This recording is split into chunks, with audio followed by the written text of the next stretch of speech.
I still go back and think like, oh, there were some good times, like I can't get away from thinking like that. I can't seem to distract myself enough. When they end like that, why you feel so much is because of how good it was when it was normal. If there's a reason, then I guess you can kind of wrap your head around it. Well, it turns out the other guy was the reason, but anyway. Well, pretty much the same thing, because he had a few attempts. She basically told him, you should just finish the job. Then he disappeared for a year, and his skeleton was found hanging in a tree. Oh, fuck. Welcome to season 37. Yeah. Kitchen sink. That thing. There you go. Microscopy.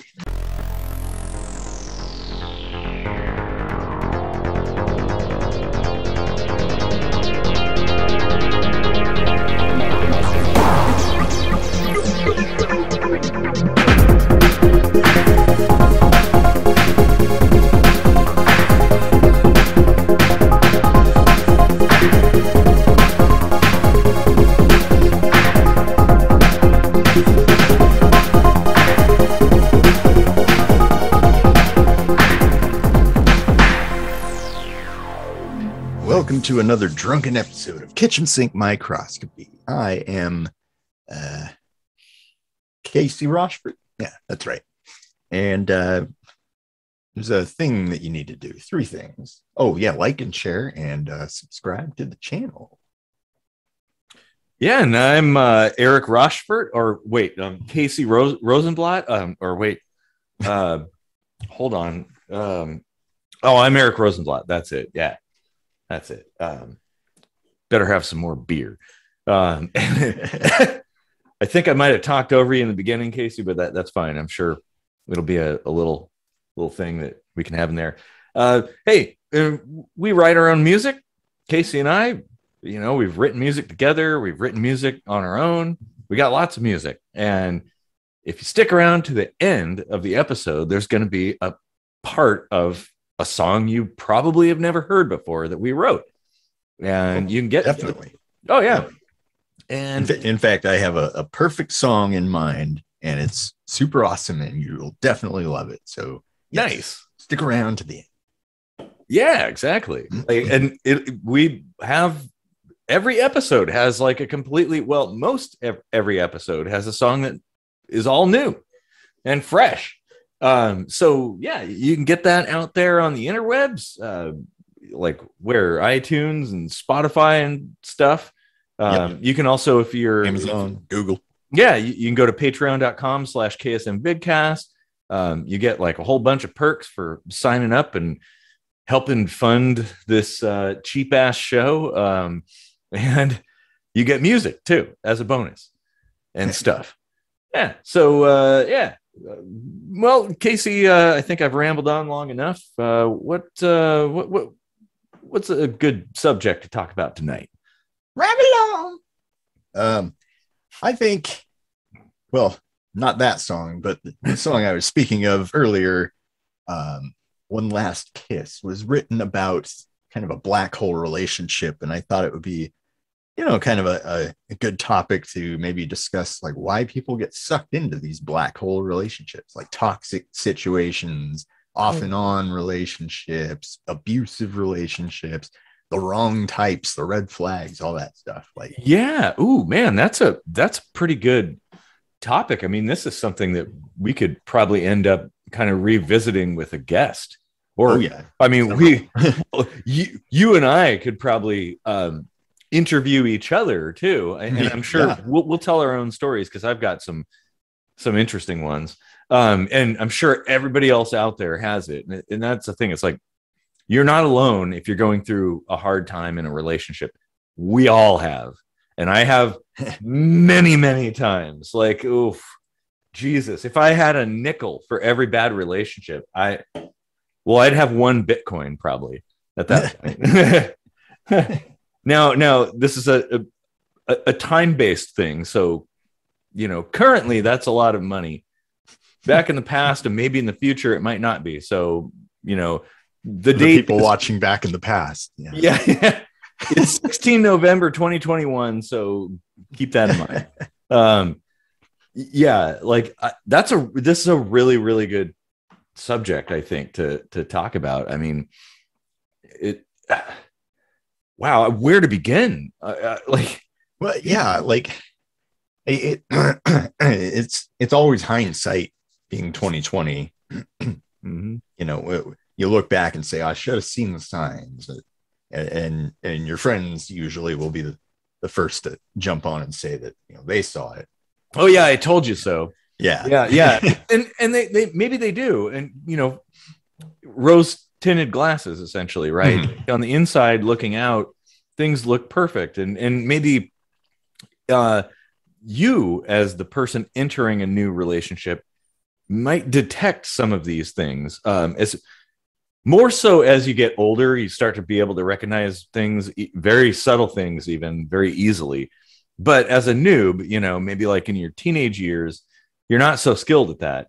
But you may still kind of get like a spidey sense, like a little feeling like, that's kind of weird, or something ain't right here.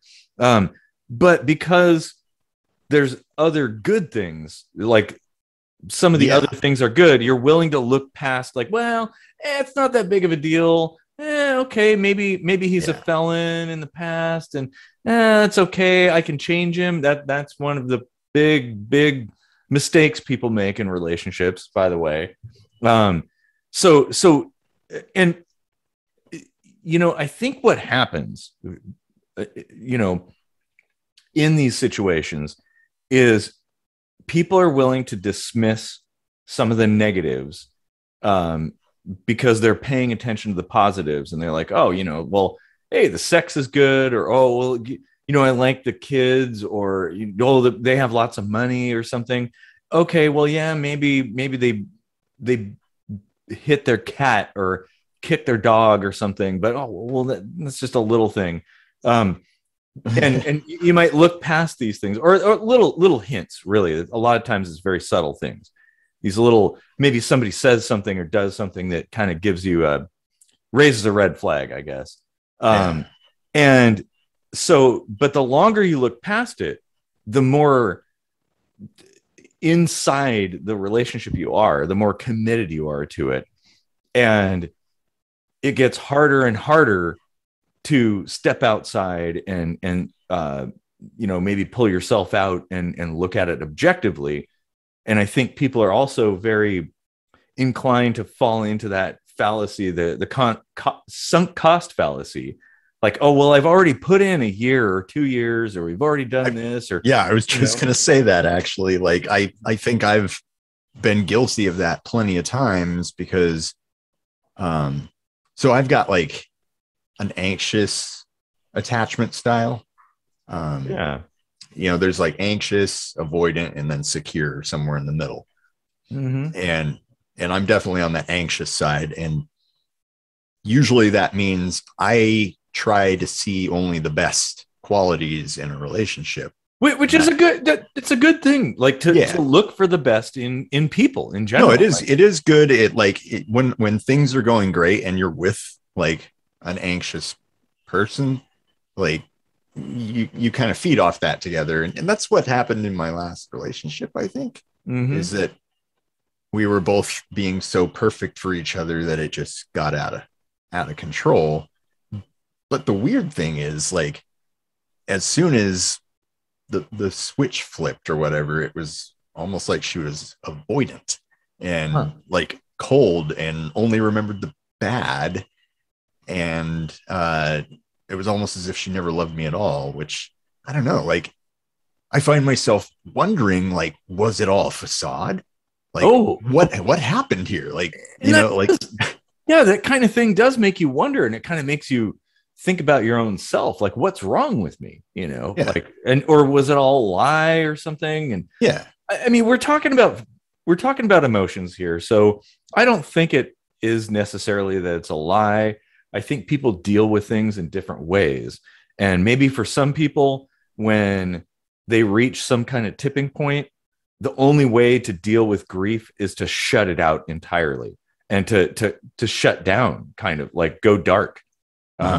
which I think is really bad. Maybe it's helpful to deal with certain things, like I guess in the moment, right? When you're faced with something really grief inspiring, right? Maybe just like shutting down is okay, so that you don't go into shock, essentially.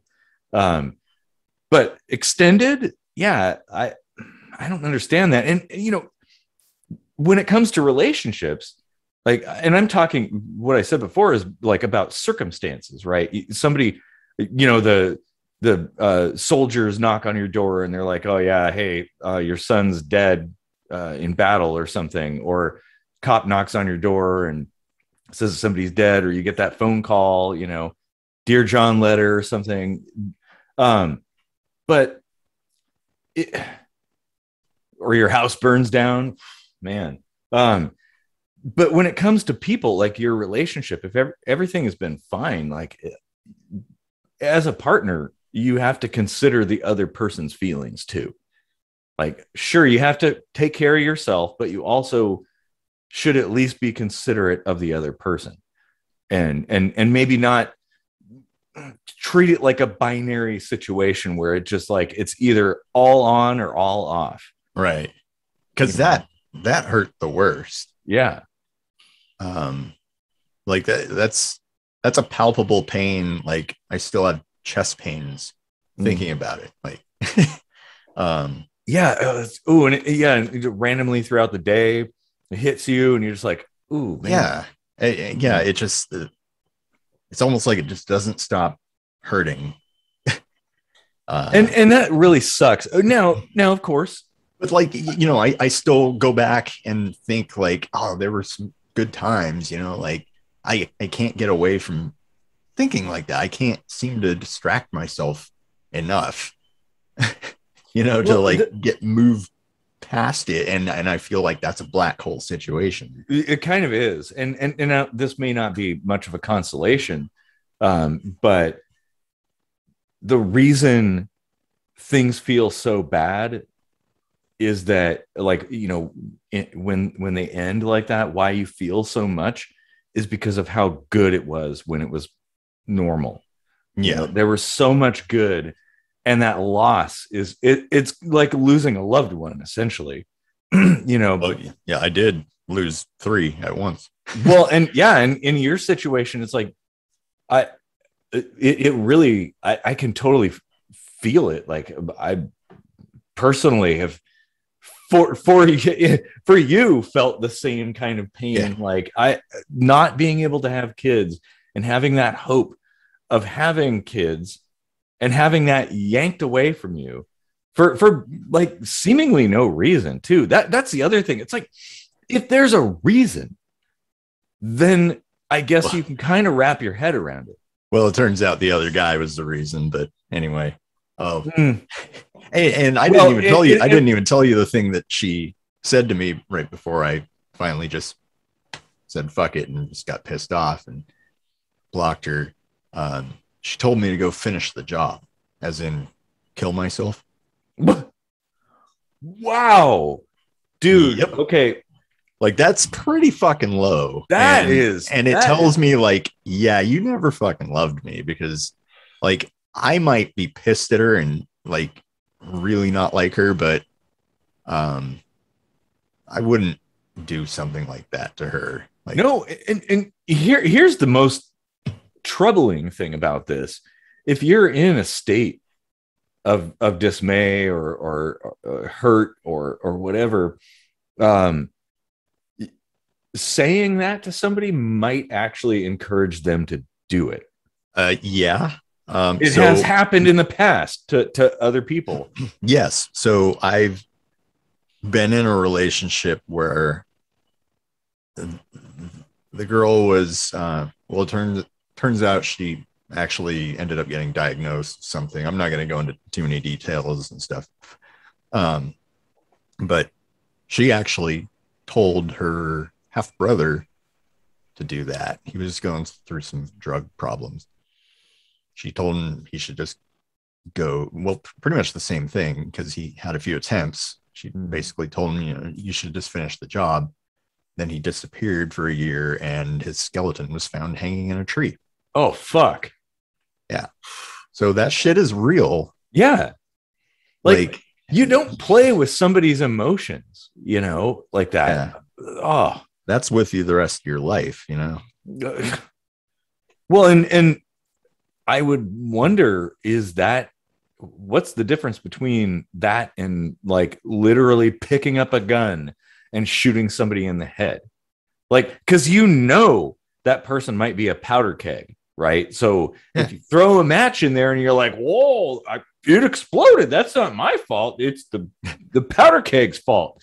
Like, no, you knew the conditions when you performed that action. Like, that is absolute bullshit. So no, oh man. And I feel like if I remember, we should put the suicide hotline down here, and all over the place, because like if you're feeling that way, like, and to family and loved ones and stuff, like, man, got to take care of people. And kind of like the whole relationship thing, don't be dismissive of people saying, giving indications of that kind of thing. Like, because sometimes you just need a little bit of friendship or love or some help or whatever, like, if she had said that 2 weeks prior, I'd be dead now. Yeah, exactly. Absolutely. And to think about, this is how stupid it is. What would be, okay, imagine if, let's rewind through time to when everything was seemingly good. If she'd have come to you and said, hey, by the way, I kind of have feelings for somebody, and I kind of want to pursue a relationship with them. And, let's say there's no non-monogamy in there, like it's monogamous, so it's either or. And she's like, you know what? I feel the grass is greener over there. It never is, by the way. But she says that, and she's like, so we should probably take a step back, or maybe just cut it right now. Yeah. And this is why, like, how different would your reaction be to that situation? Well, see, there were hints of that, like, and that's what was kind of like coming to a boil. Is like, there was talk of, slowing down with the marriage, and and then there was, here's the funny thing. Like, right when we met, I mentioned that I had done some swinging in the past, and that it's not something I need, but I would be open to that. And this is like the second day we were talking or whatever. And that kind of freaked her out, and she kept bringing it up over and over again, like kind of making me feel ashamed of it and stuff. But then all of a sudden, she had this sex dream about you, where I was watching. Wow. And then she started like half jokingly talking about like an open marriage. And I was like, you weren't cool with that before. And and this is all over text, mind you. And I'm like, we really should talk in person about this. And she didn't do it. And then I was like, do you have anyone in mind? And I'm thinking about that dude from work that she's almost assuredly now banging. And she was like, no. And I definitely don't want to sleep with Erik, and blah, blah, blah. And now I'm thinking, like, she probably did. Probably. Now, just to give you a little reassurance that would, like, I haven't actually met her, so that would not have happened without your agreeance, Right. So like that's the thing. Like, but yeah, there were like little tells, and then when I came upon the information that she was indeed into that guy, and kind of tore into her about okay, now all the open relationship talk out of the blue, that makes sense. And that's when she started like slinging these fucking crazy slurs and like telling me to kill myself and stuff. And it's like, you got caught in a lie, and that's why you're doing this shit. Oh yeah. And it's hypocrisy. Yeah. And the hypocrisy is the most vile thing, in my opinion. I loathe that. It is the pinnacle of human shittiness. Like the thing I hate, like very few things I hate in the world, but that hypocrisy is one of them. It's absolutely terrible. And I had story time. So, I've been like non-monogamous a large portion of my life. In fact, the very first sexual experience in my life was non-monogamous. And so that kind of maybe set the stage a little bit, but, I kind of, family and tradition and stuff, it kind of leads you like, well, maybe that's not right. But eventually I settled on that. But there was this girl who I was pretty into, and, she was into me, but she definitely was not down with like the whole non-monogamy thing. Like I tried to bring it up a few times, but I thought, oh, maybe I'll make an exception, right? It'll be okay. That was what I thought. And she was constantly jealous, constantly giving me shit about my views on monogamy. And to be clear, you were now like in a monogamous state with her. Yeah. But yeah. Okay. Yeah. So I made. That's exactly what I went through. Yeah, exactly. So I was like, okay, well, for the sake of the relationship, I will be monogamous with her. And for a while things were good. But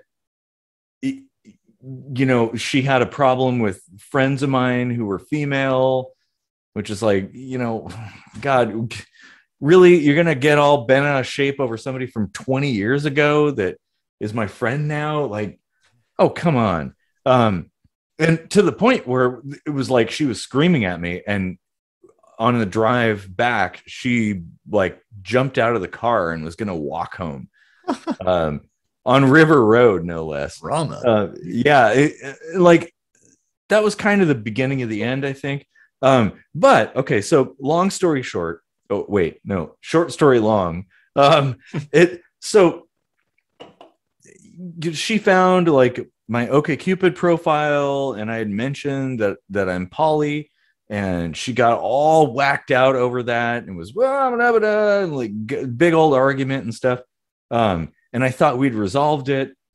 And I was like, yeah, I am poly, but I'm an intelligent human being who can like decide to be one thing or another, like, yeah, like I can be monogamous because I have principles. There is that.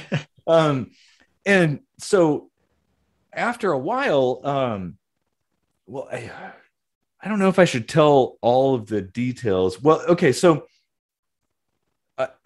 nobody's going to know who this person is. So I'll give at least a few details, and I'll try to keep it short. As short as I can. I'm not known for my brevity. More beer. So, okay. Years ago, back when you and I were basically about to shut down the business,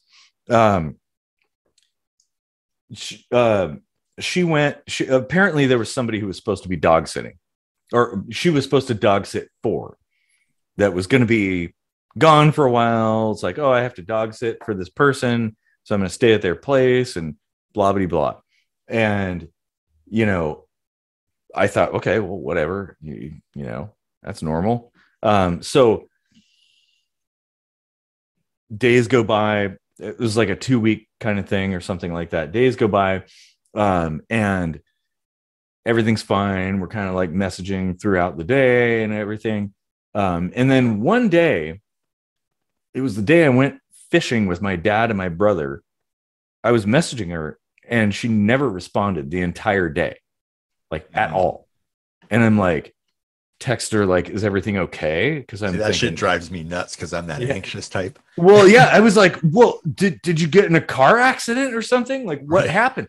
Was it a home invasion? Like, are you okay? And then like midday through the next day, she messaged me back and was like, oh yeah, everything's fine. We're just, I'm wrapping things up. I'll be back tomorrow or something like that. So she comes back, and I already have like, there's just something, it's this whole like trust your spidey sense. I had this kind of weird feeling like something wasn't right. And so she comes home, and I go to like give her a hug and a kiss, and she's kind of just like, oh, whatever, and walks away. And I thought, well, that's a little weird. We haven't seen each other. Like we at that point lived together. So like, it's a bit odd that you've been apart that long and don't even want to, at least give like a hug or something. And so she's like, oh, I'm tired. I'm going to go to sleep. So, it's like 8:00 at night. And she goes upstairs and goes to bed. And I'm like, man, something's fishy. So this is weird. And so I'm thinking about it, and I'm like,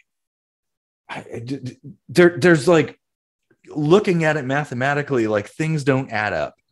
Yeah. The things that were said versus the things that happened didn't quite align in a way that was a little bit weird. And so, I thought, well, I'm going to do a bit of detective work, a little sleuthing. And so I thought, well, something told me like, check through her purse. Right. So I did. And I found a receipt for a store in Ocean Shores. Oh, wow. Yeah. From the time when she was supposedly dog sitting in a completely different city. Jeez. And I was like, that's weird. So I thought, well, okay, wait, I could react to this, but I'm going to ponder it for a little bit. So I got on my bicycle, like pedaling bicycle, and rode around in the rain for a while. And I'm thinking, and I'm like trying to put all the pieces together. And I'm like, yeah, okay. The only conclusion is that she was not where she said she was. And, probably it might have involved some kind of covert relationship, I guess. Yeah. And so I came home, and let me guess, digging through the purse was all of a sudden the focus of the argument, right? Well, yeah, because, so, okay. At this point, it was probably like 10 at night or something. I got the receipt. I went upstairs and I turned the light on, and I was like, hey, wake up. And she woke up, and she's like, what? And I was like, can you explain this? And I held up the receipt, and she was like, you went through my purse? And I'm like, well, yeah, but what is this? And she freaked out, and I'm like, look, I'm not, like, it's a little disturbing because it's hypocritical, but I'm not mad about it. Like, all you had to do was be honest. Yeah. And she went into this whole thing about like, oh, well, you this and you that. And I thought, like, just basically pointing everything back at me. And I'm like, no, it's all you. Like, that I'm non-monogamous. Like, if you want to see other people, and I would even at the end, like after a little bit of conversation and she calmed down, I was like, if you want to see this person, that's fine. If they make you happy, you're happy with them and enjoy hanging out and doing stuff, good. That's fine. It would be, but we have a history too, and it would be nice if we could continue what we have. And she was like, nope. Basically, like at that point, it was kind of like, oh yeah, it's the either or thing. Yeah. There's some people I think that kind of thrive off of the excitement of sneaking around, Mm-hmm. and they are completely turned off if you take that excitement away from them, right? Like, and be like, oh, well, if that's how you want to do it, let's just do it that way. And then they're like, oh, shit. Oh, yeah, yeah. Like if it's totally okay to do that, then Yeah, it's no longer exciting.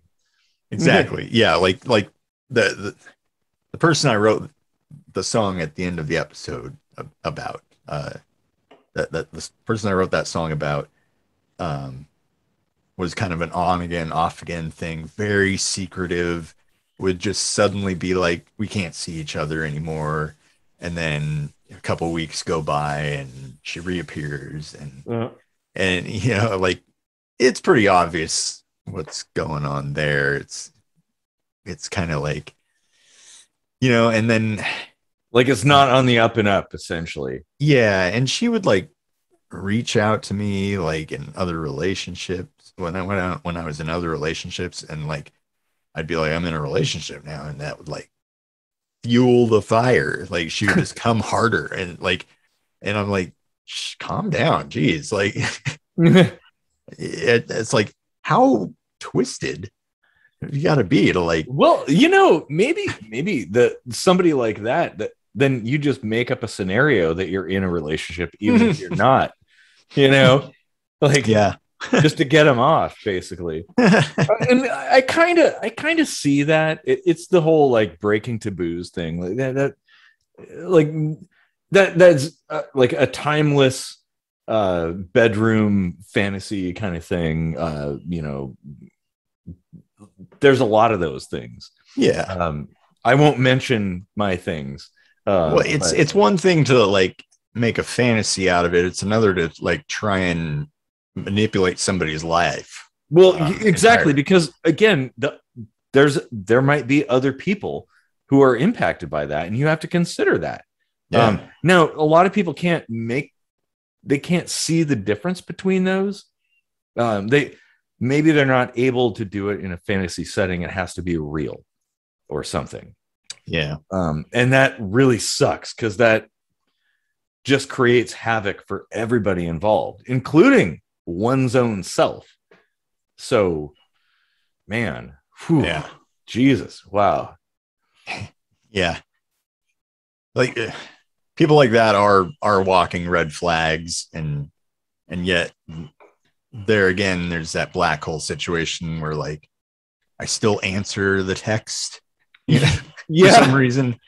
I'm Until guilty. the point when I like finally just block it and like make myself just like shut it out. But I'm guilty of the same thing. Like, and part of it is I try to, like you, I try to see the best in people. I always have hope that like, things will be okay, that most people are good, and not assholes.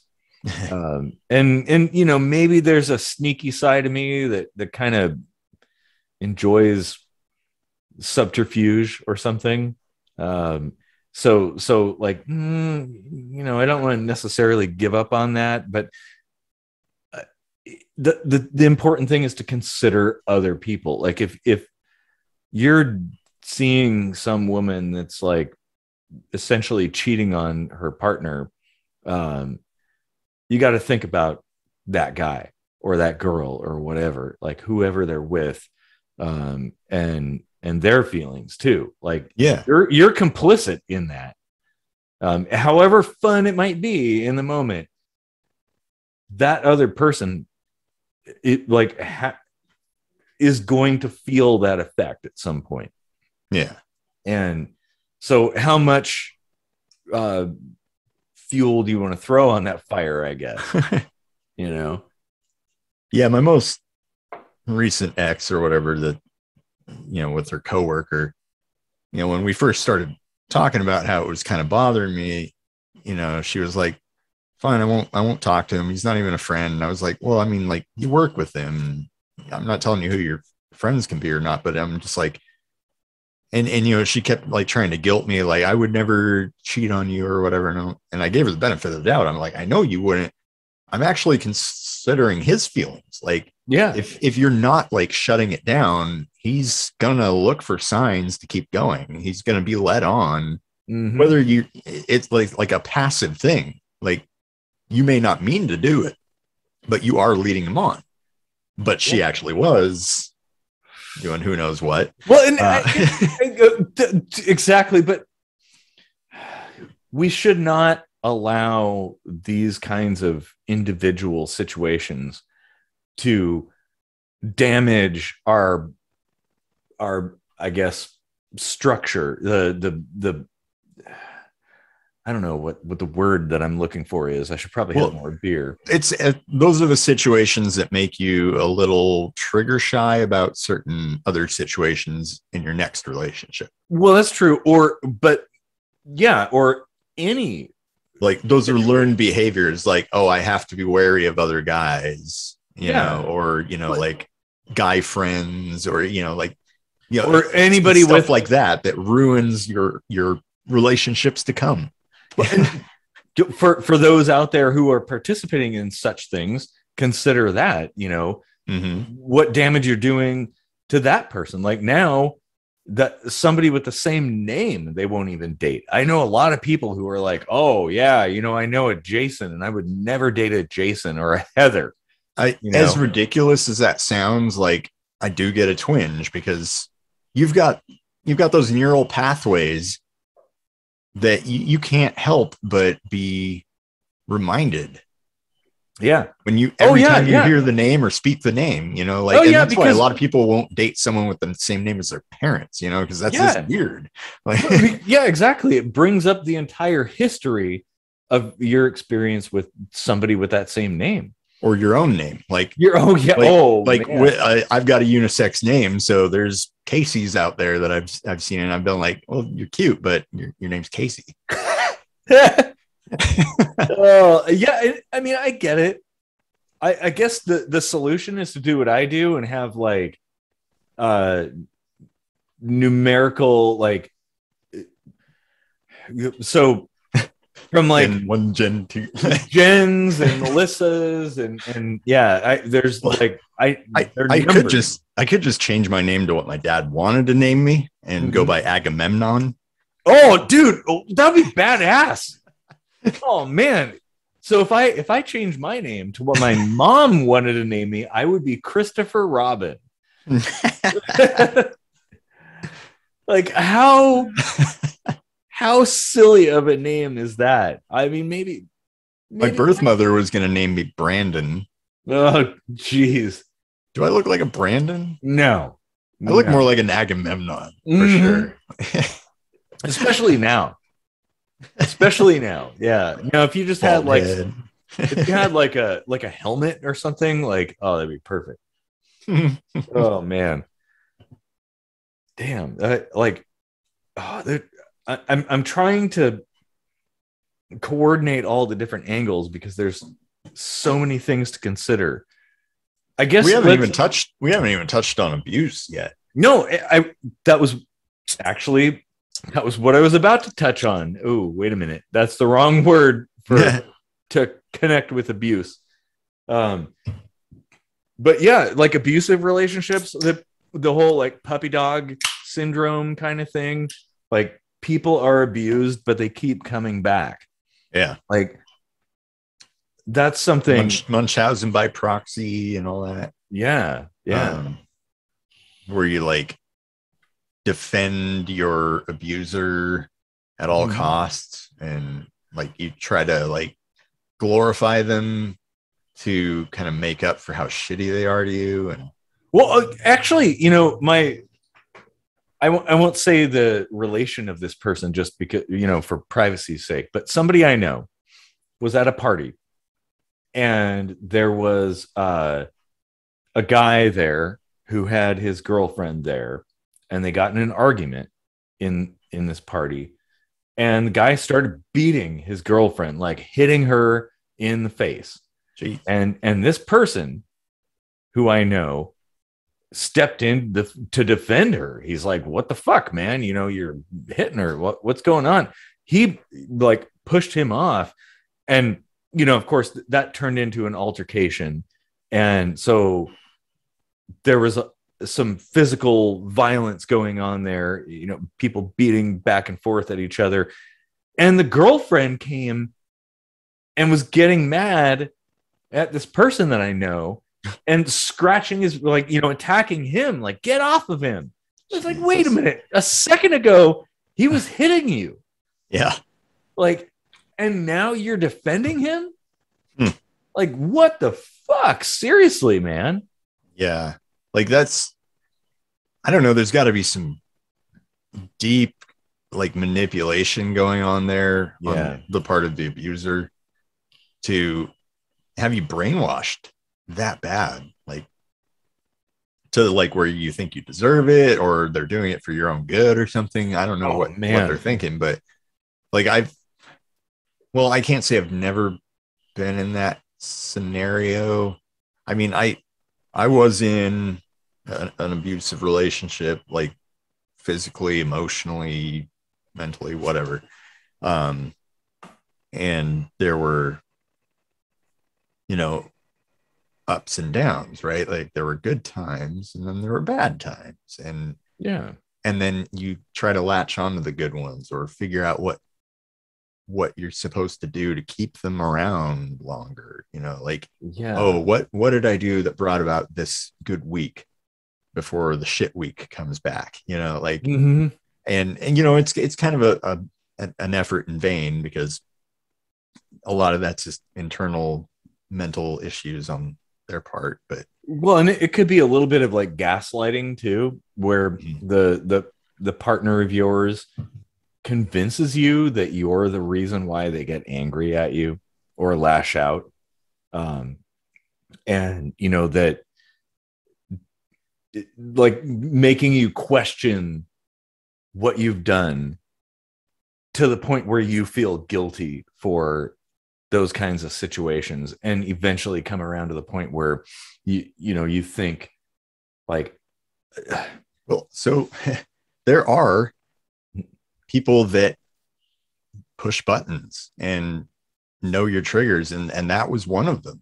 She was one of the only relationships where I hated myself because I would fight back and get just as nasty, and that's not something I do.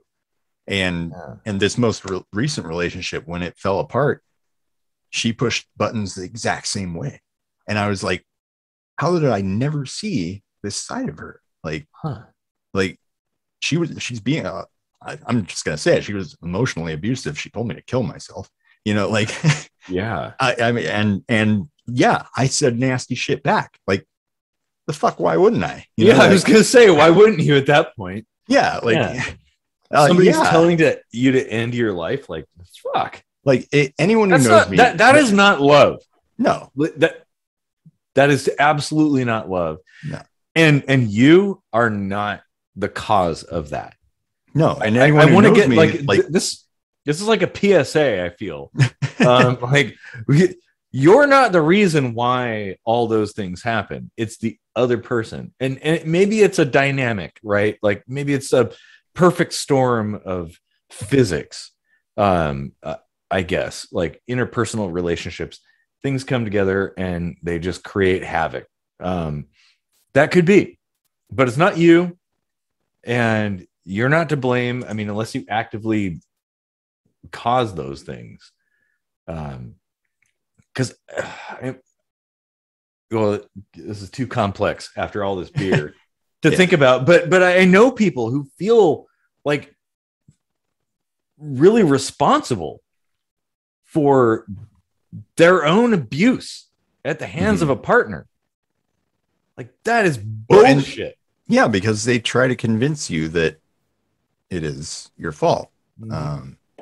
And it's easy to buy into that. I mean, I checked myself into a mental hospital because I thought I was fucking up. Yeah. I didn't do anything wrong. No, not a goddamn thing. You did 110% everything right. Yeah. If there's a failure, it is not you. Yeah. I'm gonna not be humble for a moment and be like, you know what? I'm a goddamn catch. Like, I am really nice. I've got a really long fuse. It's really hard to piss me off, and like, I treat people so well, and I have a lot of love to give. And Well, then, but just as an aside, there might be some partners of mine who have had sex dreams about you. So hey. And let's face it, I got a body that makes men wet.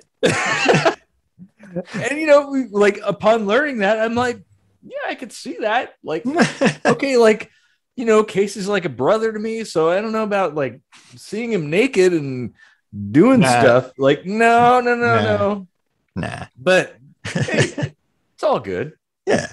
But like, yeah, I allowed myself to think that I was being a complete dick when really I was just trying to like hang on to a good thing.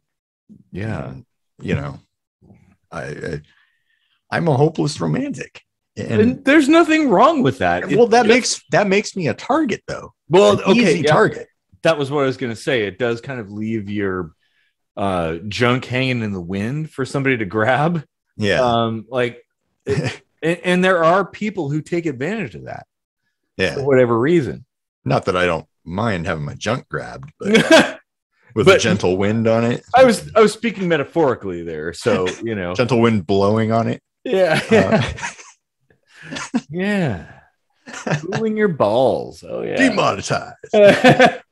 I think we were demonetized a while ago. Yeah, anytime we talk about suicide. And that's bullshit, because like, I think we do a lot of good here. Like, talking about difficult subjects is really important. And hearing stories of people who've gone through the same kind of thing, like, that's immeasurably valuable. Yeah. There's a friend of mine that went through some similar stuff, like right at the same time, like days after my thing ended. Like, she had just moved to another state to marry this person, and I don't know all the details of what happened, but she got the fuck back here pronto, and a lot of really nasty shit came out of his mouth. I know that much. And I was like, dude, I feel that. Yeah. Yeah. I feel that. Like, and yeah, like, it's one thing to look at people when things are at their best, but the most telling is to analyze people when things are at their worst. That's where the real person comes out. Yeah. And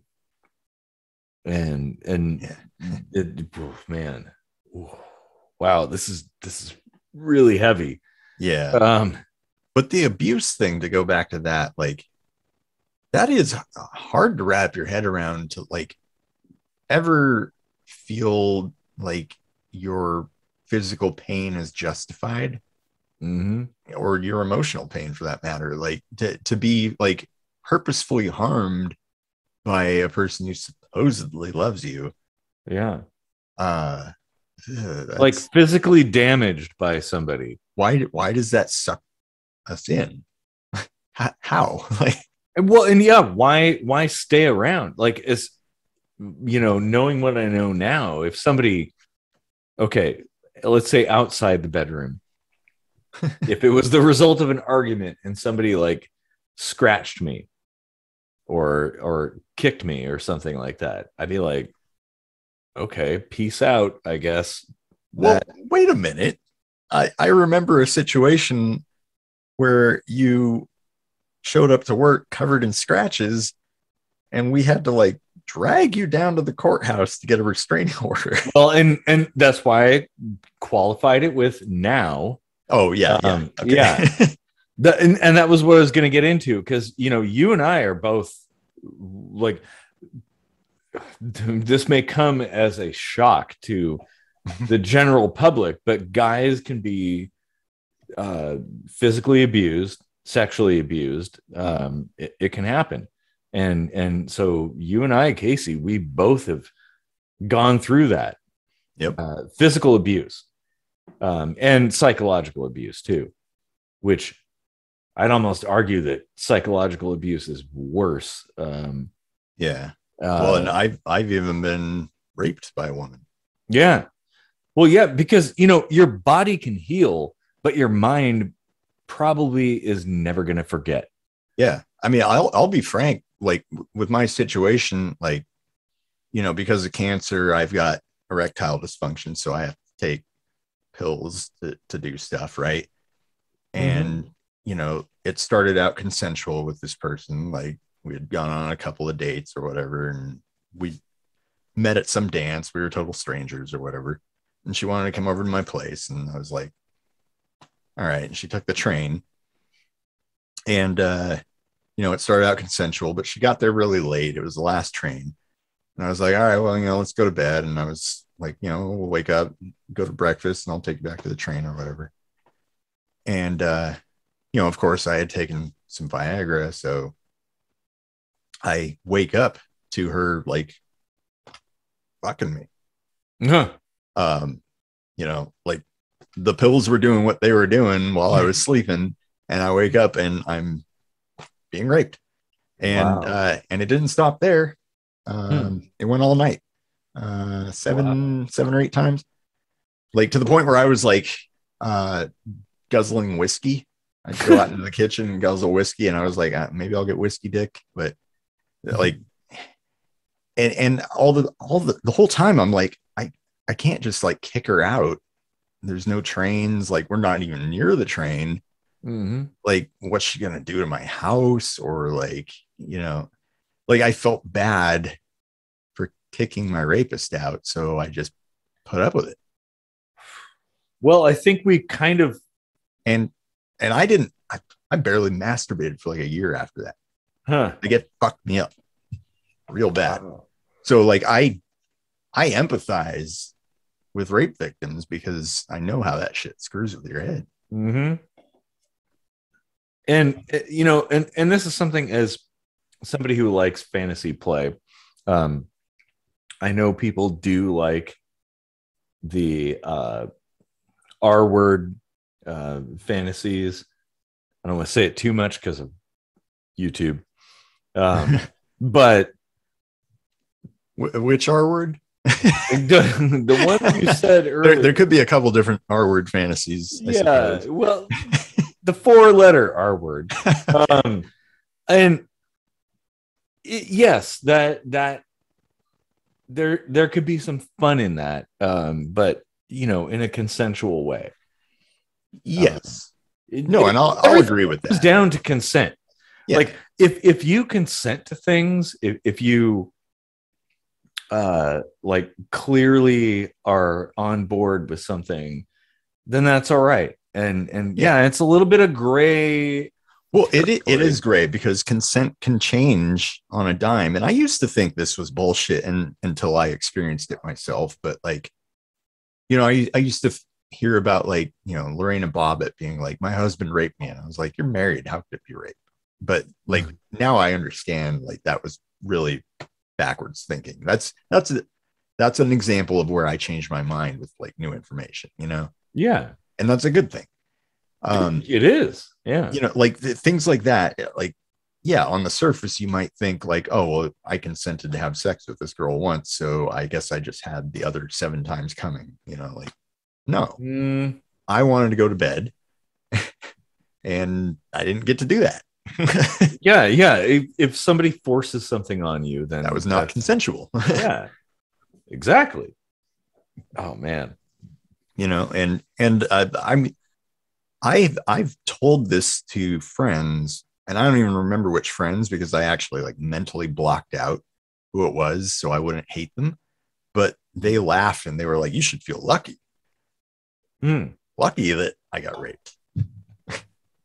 Because and that's something. Dudes love sex, right? Like, that's something that like blows my mind, is people saying like guys can't get raped.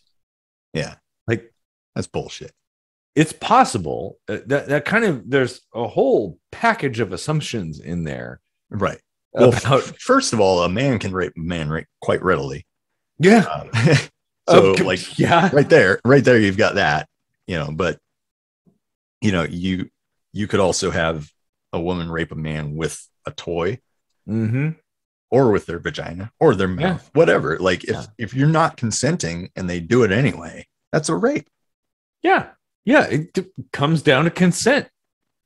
Like, it should always be consensual. Oh man. Wow. This is a lot of PSAs in here.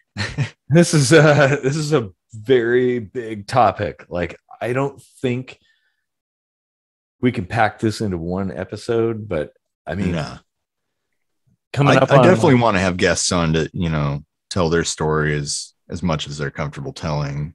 Well, and tell stories about any kind of abuse. Because here's the thing. This is just male perspective. There's a whole world of crazy shit that we never experienced. Exactly. And talking about things like telling your story, everybody has their own story about their own things that happened to them. And this is why, like, YouTube drives me nuts. It is like, oh, well, if you're talking about abuse or rape or something, like, oh, well, they're going to put you in that bucket. Like, no, we're talking about this to help other people.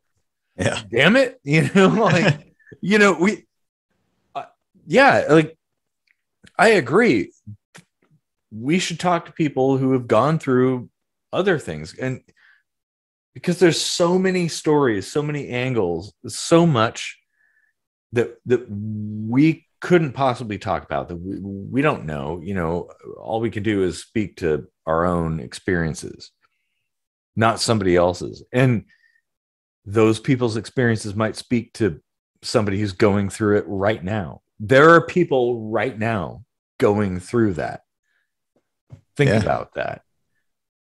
Like, as we speak right now, there are people being abused by somebody that they think they love, or they think loves them. Well, they probably really do love that person. It's possible. The other person might even love them in their own twisted way. Yeah. And I think that's the problem, right?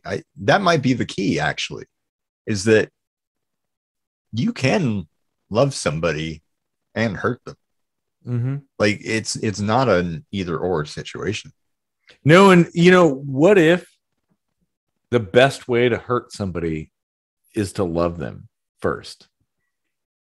Well, that certainly makes it sting worse. It's like, I'm going to rub some salt on your skin here, and then I'm going to cut it. Yeah. Well, who better to wound you the worst than your most treasured soulmate, I guess. The worst pains I've ever felt have been relationship based. Well, and to think, like, because it's emotional pain, even the memory can bring the pain back. Yeah. Like, I've suffered some pretty agonizing physical pain, but remembering it doesn't make me feel the pain. The emotional stuff, that pain comes back. Yeah. So it is worse. Oh man. Oh, geez. And to think casual sex on Craigslist is now illegal. That's the thing. You gotta move. People are like, you're gonna take some time and be alone and be by yourself. It's like, no, I need to have distraction. And I don't want to call it distraction like that's all it is or anything, because like I am like looking for something real, but like just being by myself puts me in my own head. That's not a good place to be. Well, because you're alone and all you have is yourself. It's kind of fun to have some newness and explore. Like that's a healthy thing. That's a healthy way to deal with stuff like that. The yeah, oh man, oh geez, wow, Yeah. this is I was not expecting this topic at all. Like, It's been a while since we did one that will probably make people cry, or like oh really yeah, speak to people, and because I think everybody's kind of gone through this, like men and women alike, mhm. whatever your gender, you've gone through this. It's probably a whole angle of transgender problems that Oh, we oh can't even man. Oh, fathom. in fact, Cassie, Mhm. we could ask, like, do a whole another episode about that. I mean, not to presume Cassie's been through anything like this, but But it's like possible. from that angle, like, Yeah. because I think everybody's been through something. Yeah. I don't think this is like actually that scarce a thing. So actually, that reminds me of an interesting observation I've made about myself. I mentioned how cancer kind of affected me in the sexual department. Well, I also can't produce testosterone. Yeah. So I have to take supplements every week just to keep me like barely in normal range, right? So I'm like definitely not overdriven on testosterone. And ever since then, I've been more sensitive, caring, empathetic, and just a more attentive lover, like a general nicer guy, and more laid back. And I remember being that douchebag fuckboy guy that like is just trying to get into people's pants, and I recognize all those traits, like in the guy at my last fiance's work or whatever. I was like, I recognize that shit because when I had testosterone, that's what I would have done. Like, but it's funny because like, I go on a dating app and everyone's like, not here for a hookup, not here for a hookup, not here for a hookup. And I'm like, are people really just like trying to get laid? And yeah, they are. And I'm like, really? Because I'm here for like meaningful connection. And apparently I'm like the only one, or I'm in like a fraction of 1% on this dating app, because like people say what they want, but yeah, you're kind of in a minority. Yeah. And I mean, I don't know. I don't know where I'm going with that, but it just, the transgender thing. Like, I think it would be an interesting perspective to go from being a man to a woman, or vice versa, with that hormone therapy, and like a full gradient spectrum shift like that. Like, hey, I've always identified as male or whatever. My testosterone's just been varying levels, right? It would be interesting to hear the perspective of somebody who's actually gone all the way to the other end of that spectrum.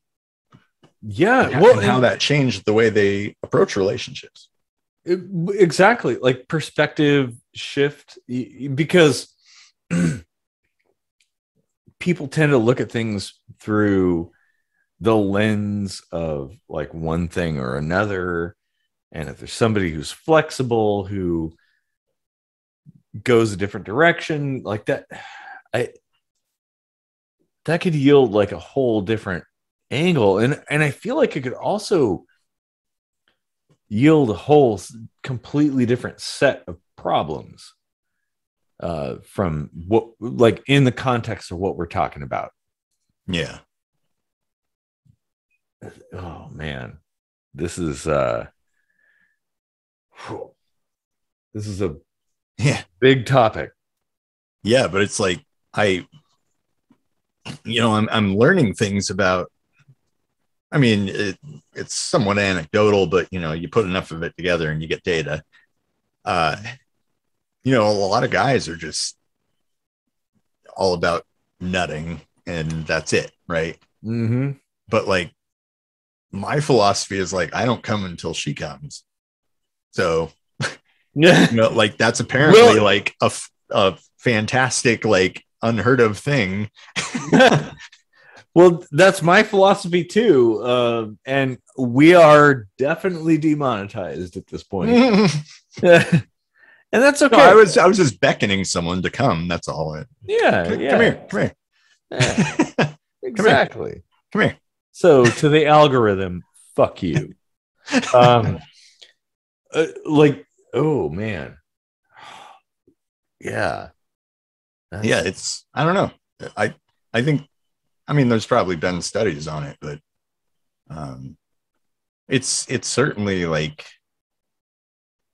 I mean, like there's arguments to be made for and against a damaged person, right? Like someone who's been through abuse or someone who's been through cancer or whatever. But like each individual experience is going to be a little different. And, you know, cancer made me like a less effective fuck boy, but like a more effective lover, you know? Yeah. Yeah. So like, yeah, I could see that. Depending on your perspective, that could be a very good thing, you know? Yeah. And, you know, like people should try to consider that, you know, like I know there's a lot of people who say like, oh, watch out for anyone who says like, oh, I'm just ready to be treated right now, you know, because like they've been too damaged or whatever. But it's like, no, like they might actually have a lot of empathy. They might treat you very well, you know? Well, and I kind of get the philosophy of people who want to fix people. Mm-hmm. You know, being like being somebody who kind of carries an engineering mindset. Like, well, I'm a helper, you know? Yeah, right. Like I see something broken and I want to repair it. Yeah. Like, okay, but there's a limit to what you can offer. And maybe it's a terrorist kind of thing. Like maybe there's stages. Maybe you are the right person for now, but not necessarily forever. Ooh, that was good. That should be some lyrics. Oh shit. But that's the thing. Like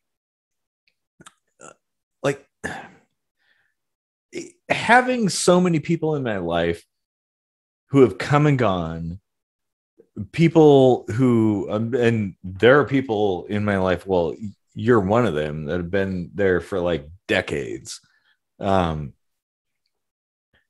Like you can't analyze the current state of things based on like 3 decades in the past, I guess. Mm-hmm.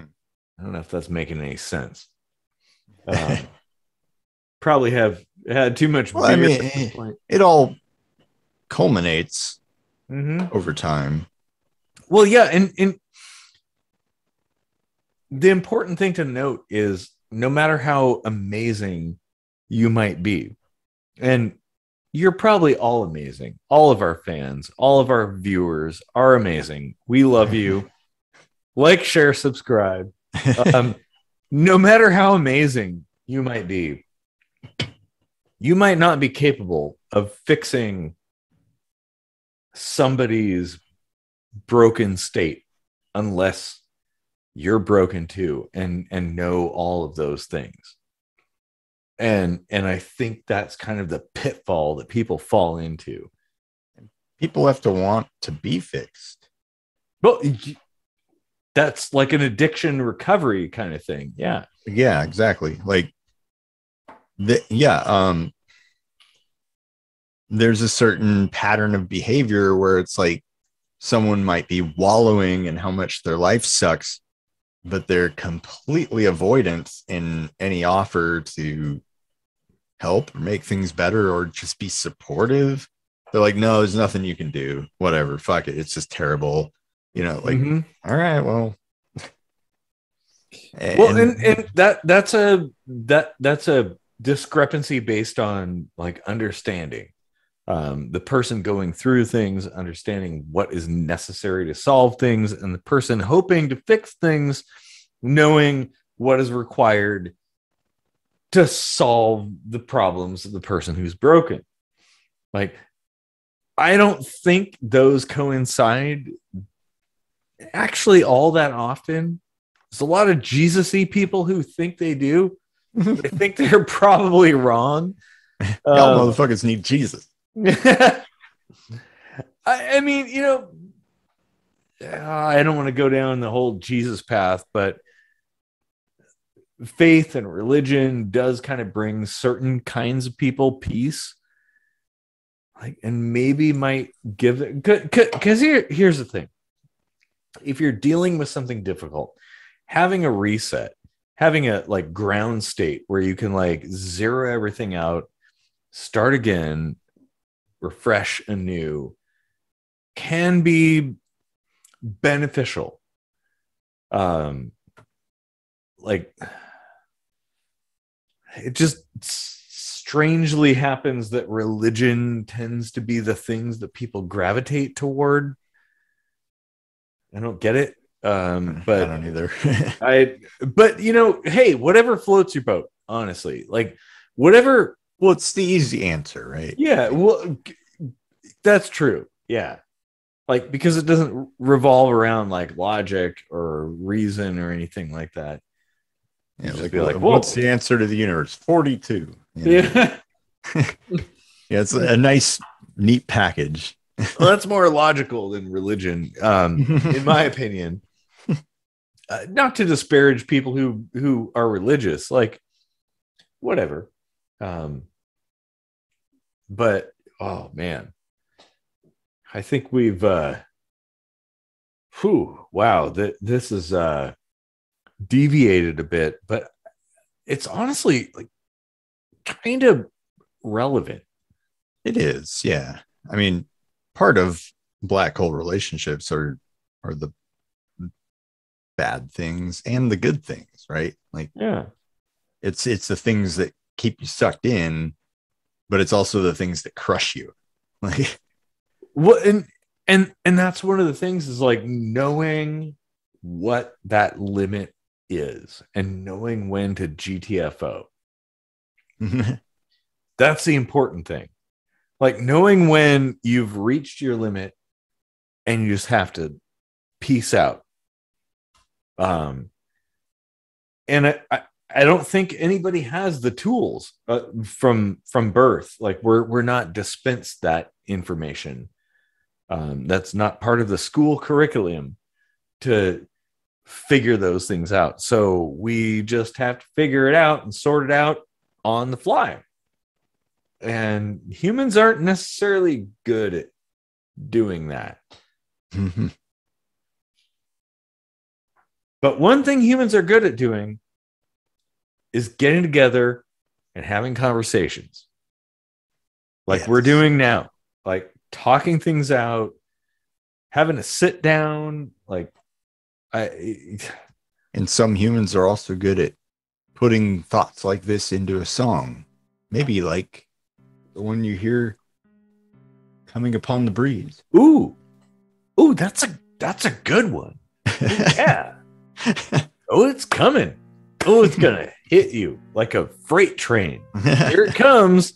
Here it's coming. It's dropping loads all over your ears. So demonetized. Oh man. I wouldn't have it any other way, honestly. I'm gonna fuck you in the ears so you can hear me coming. Oh man. And we already lost the ads anyway. So okay, we're already demonetized, but you're gonna demonetize us plus. Nice. Yeah, I like that idea.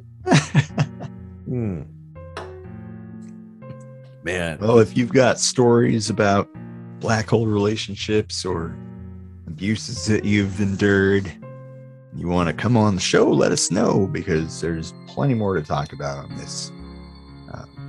So yeah, leave it in the comments there or the live chat over there if you're watching this live, and or you know, on the live replay.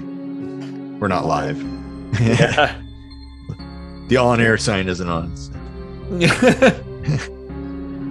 Yeah, and sharing stories is what we're all about. Like, we're not going to be judgmental at all. Yeah, man. Well, thanks for deep sink diving with us into black hole relationships and everything else, like as uber heavy as it's been. This is good idea. Like, good idea. Man. So yeah, share your thoughts in the comment section down there, and have a good night, everybody. Forgive you must for the pain you feel. Product of lust, but the love is real. You never know what tomorrow brings. The chill of love leaving always stings. The absurd notion I could lie about these things I said I'd try. Sometimes emotions don't align.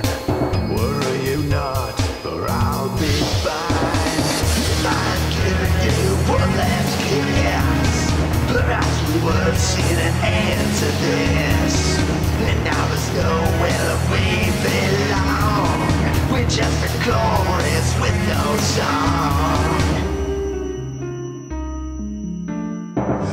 The shape of your silhouette is clear.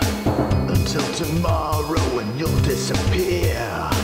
I never know what mood you're in. I keep the good ones soaked in formalin. Each time I think you might be gone, you set the board and advance your pawn.